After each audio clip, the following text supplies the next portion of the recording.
بعض لوگوں کو یہ ایکسپیرینس ہوا ہوگا کہ ان کی ڈیلی لائف میں بہت سارے ان کے کام ہو رہا ہے ایک دم سے لاسٹ مومنٹ پہ بگڑ جاتا ہے.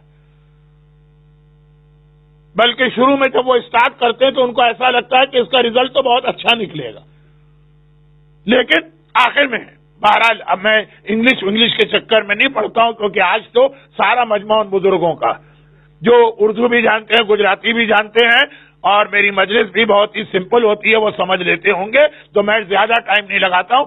آخر میں کام بگڑ جاتا. یہ ہر چیز کے بارے میں ہو سکتا. بزنس چل رہا ہے ٹھیک ہے, ایک دم سے خراب ہو گئے. یہ اولاد کے بارے میں بھی ہوتا ہے. اس سے لوگ کمپلین کرتے ہیں, مولانا ہمارا بچہ تو اتنا اچھا تھا کہ ہر نماز کے بعد پہلے دعائیں پڑھتا تھا, اور مسجد کے اندر بھی وہ دعائیں پڑھتا تھا, اور وہ اذان بھی دیا کرتا تھا, اور وہ نوحے بھی پڑھا کرتا تھا, بگڑ گئے. ٹھیک ٹھاک صحیح کام چل رہا ہے, بگڑ گئے. یہ شادیوں کے لیے بھی ہوتا. لوگ کہتے ہیں مولانا ہماری بیٹی ہے یا بہن ہے یا کوئی رشتہ دار ہے, رشتے آتے بھی ہیں, اچھے اچھے رشتے آتے بھی ہیں, بات آگے بھی بڑھتی ہے, اور آخری وقت میں لگتا ہے پتہ نہیں کیا ہوا. یہ مثلا یہاں کے ماحول کے اعتبار سے امیگریشن کے لیے بھی ہو سکتا کہ یہاں آئے ہوئے ہیں, کیس چل رہا ہے, معلوم ہوا بہت ٹھیک ٹھاک چل رہا ہے, آخر وقت میں پتہ نہیں کیا خرابی ہوگی.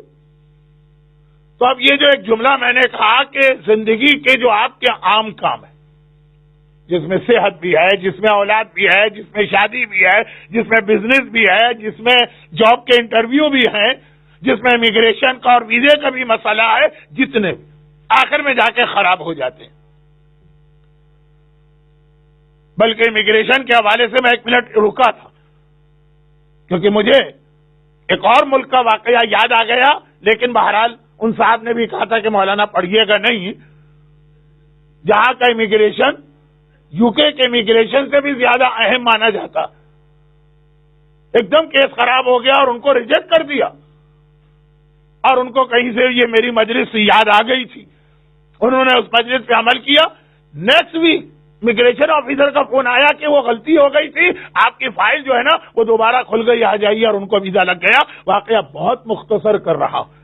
وہ صاحب بھی کہہ رہے تھے کہ مولانا اس کو زیادہ ہائی لائٹ نہ کیجیے گا, لیکن ایسا بھی میرے سامنے ایک مومن نے گواہی دی, اور وہ ہے 2 عمل.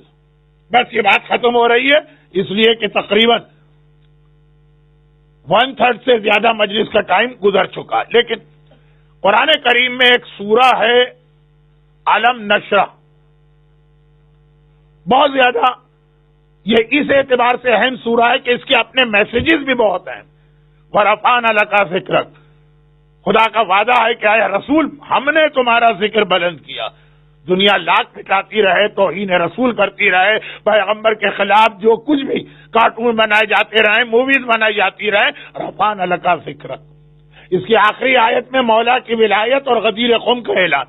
اسٹارٹ ہے رسالت سے, اختتام ہے امامت پر, اور اس میں کئی اہم میسیجز. لیکن وہی بات کہ میں نے آج خود اپنے آپ پہ ایک پابندی یا ریسٹرکشن لگائی ہے کہ صرف ٹو دا پوائنٹ دعا بتاؤں گا, تفصیل میں نہیں جاؤں گا. یہ سورہ علم نشرح ڈیلی فجر کے بعد 11 مرتبہ پڑھنا, اور اس کے درمیان ایک میسج بھی ہے, فَإِنَّ مَعَ الْعُسْرِ يُسْرًا إِنَّ مَعَ الْعُسْرِ يُسْرًا. یعنی اتنا اہم میسج ہے کہ اللہ نے ایک ہی آیت کو 2 بار دوہرا دیا. جب کوئی بات وہیں پہ ریپیٹ کی جائے, وہیں پہ. سورہ رحمان میں فَبِأَيِّ آلَاءِ رَبِّكُمَا تُكَذِّبَانِ بہت ریپیٹ ہوا ہوگا. 2 آیتیں برابر بیک ٹو بیک نہیں ہیں. پہلے ہی آیت آئی, پھر اللہ نے کوئی نعمت بتائی, پھر ریپیٹ کی, پھر کوئی نعمت, پھر ریپیٹ. حل من مدکر سورہ قمر میں جو ہے کہ قرآن ہم نے آسان نازل کیا ہے, کوئی قرآن سے ٹیچنگ حاصل کرنے والا, وہ بھی آیت ریپیٹ ہے, لیکن بیک ٹو بیک نہیں. بہت کم آیتیں ایسی ہیں, شاید کوئی بھی نہ ہو, ایک جگہ اور ایک ہی. فَإِنَّ مَعَ الْعُسْرِ يُسْرًا إِنَّ مَعَ الْعُسْرِ يُسْرًا. دیکھو ہر مشکل کے بعد آسانی ہے.